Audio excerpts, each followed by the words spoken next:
Hi, I'm going to be going over some patches I've been working on, and I'm going for that hard festival trap sound, but kind of more tribal, so I'm just copying Quix right now, because he does a good job of that, and this is a patch I made.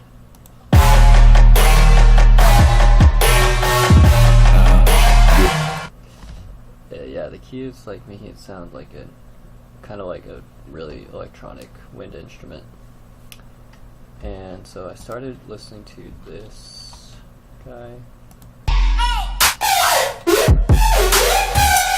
So yeah, absolutely. So yeah, that sounds a little too harsh for what I wanted. What I did learn is to max out the unison here. And he's using two saw tables, but I found this table in Cymatics Outbreak, Euribia. It's got a nice shape.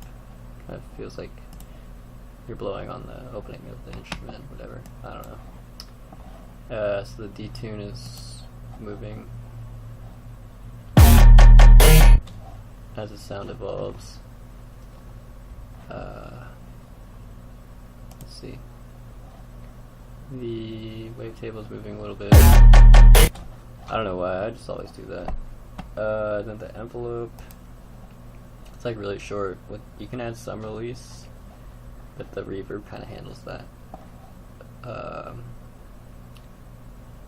And then the interesting thing that I learned while making this was the note envelope. So the low note doesn't have a lot of detune, but when we get up higher, yeah, it gets more detuned, because the higher notes are harsher, and yeah. So I have this on the blend, so over time everything gets more detuned, but yeah, the higher notes even more so. And then the high notes also have the phaser on them to soften them up. Very slight reverb and hyper. And this distortion right here seems to be pretty key for making it sound like it's being like blown on, especially this overdrive right here. Yeah, it just makes it sound didgeridoo like. That's about it. Then we got sausage fattener, multiband compression, Valhalla room for the reverb, default settings right now. This just boosting the low and whatever. And this Haas effect, which I also picked up from the tutorial by Tassione, who's also a really good producer, I think. I only like one of his songs, honestly, but it's a good song. So this basically makes it seem like the sound is coming from somewhere in space to our left. So with that, it's like kind of throughout all of our stereo, and then yeah. Alright, so now I'm gonna go over. Also, yeah, that sound is not quite what I want yet. This one's a lot more defined, got more character or whatever. I might have to layer something, or just, yeah, I got a lot of work left to do. Anyway, this is my other sound.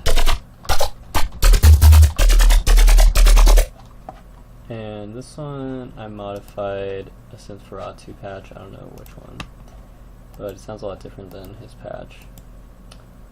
And the key is Cymatics Essential Wavetables Customizer here. Then this LFO is tied to the wavetables of both oscillators. I learned that when I was starting with Massive, that's how you get the webs.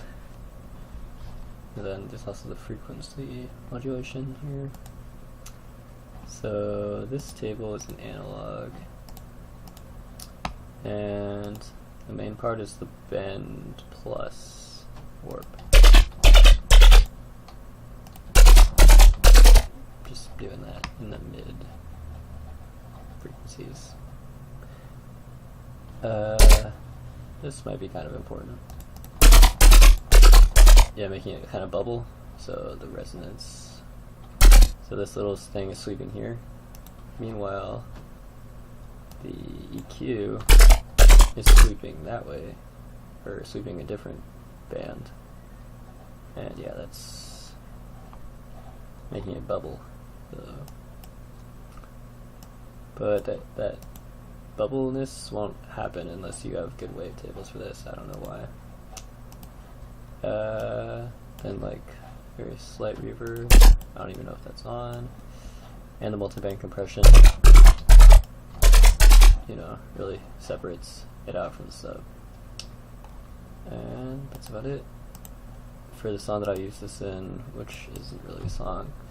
I also created this, so I just duplicated that other one, found some other wavetables. These ones are more noisy. Going for that, you know, super saw kind of vibe. Put the detune on this one.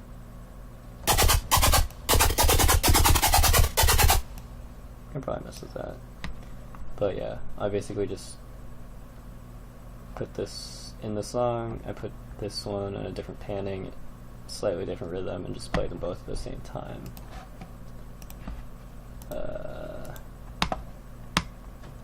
Yeah. Oops.